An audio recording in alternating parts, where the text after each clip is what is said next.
அனைவருக்கும் வணக்கம். சற்றமுன் கிடைத்த முக்கிய அறிவிப்பின்படி அக்டோபர் மாதம் 30ஆம் தேதி நாளை நாட்கள் எந்தெந்த மாவட்டங்களில் இடியுடன் கனமழை பெய்யக்கூடும், வடகிழக்கு பருவமழை காரணமாக எந்தெந்த மாவட்டங்களுக்கு தற்போது முக்கிய அலர்ட் கொடுக்கப்பட்டாங்க.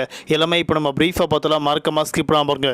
உங்களுக்கு கனமழை பற்றி பல்வேறு முக்கிய அறிவிப்புகள் உடனுக்குடன் துல்லியமாக தெரிந்து கொள்ள நம்மளோட சேனலை கீழே இருக்க பட்டனை கிளிக் பண்ணி சப்ஸ்கிரைப் பண்ணிக்கோங்க. பக்கத்தில் பெல் பட்டனை கிளிக் பண்ணிக்கோங்க. இந்த வீடியோ உங்களுக்கு பிடிச்சிருந்தா லைக் பண்ணுங்கள். இப்போ வாங்க வீடியோக்குள் போகலாம். இப்போ தமிழகத்தில் வடகிழக்கு பருவமழை காரணமாக இயல்பை விட கூடுதலாக கனமழை பெய்ய வாய்ப்புள்ளதாக தற்போது இந்திய வானிலை ஆய்வு மையம் முக்கிய எச்சரிக்கை ஒன்று கொடுக்கப்பட்டாங்க. அதன்படி பார்க்கும்போது வடகிழக்கு பருவமழை காரணமாக தான் புதிய புயல் உருவாக வாய்ப்புள்ளதாக சொல்லப்படுறாங்க. அதே போன்று நாளை நாட்கள் அக்டோபர் மாதம் 30ஆம் தேதி தமிழ்நாடு, புதுவை, காரைக்கால் பகுதியில் அநேக இடங்கள் இடியுடன் கனமழை பெய்யக்கூடும். குறிப்பாக தஞ்சாவூர், திருவாரூர், நாகப்பட்டினம், மயிலாடுதுறை, புதுக்கோட்டை, சிவகங்கை, மதுரை, தேனி, திண்டுக்கல், விருதுநகர், ராமநாதபுரம், தூத்துக்குடி, தென்காசி, திருநெல்வேலி, கன்னியாகுமரி ஆகிய மாவட்டங்கள் நாளை நாட்கள் கட்டாயம் கன முதல் மிக கனமழை பெய்யக்கூடும்.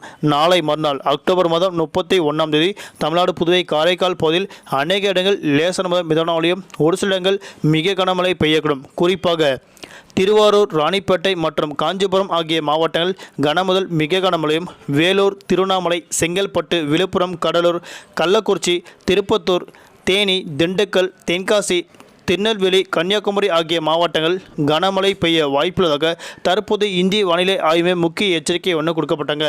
அதன்படி பார்க்கும்போது தமிழகத்தில் கட்டாயம் இதுக்கப்புறம் வரக்கூடிய நாட்களில் கன முதல் மிக கனமழை பெய்யக்கூடும். முன்னெச்சரிக்கை நடவடிக்கை மேற்கொள்ளப்பட்டு வந்துட்டுருக்குங்க. அதாவது சென்னை உள்ளிட்ட பகுதிகளில் முன்னெச்சரிக்கை நடவடிக்கை மேற்கொள்ளப்பட்டு வருவதாக தற்போது முக்கிய அறிவிப்பு ஒன்று கொடுக்கப்பட்டாங்க. அதன்படி தலைநகர் சென்னையை பொறுத்தவரை வானம் பொதுவாக மேகமூட்டத்துடன் காணப்படும். நகரின் ஒரு சில பகுதியில் லேசான மிதமான மழையும், அவ்வப்போது கூடிய கனமழை பெய்யக்கூடும்.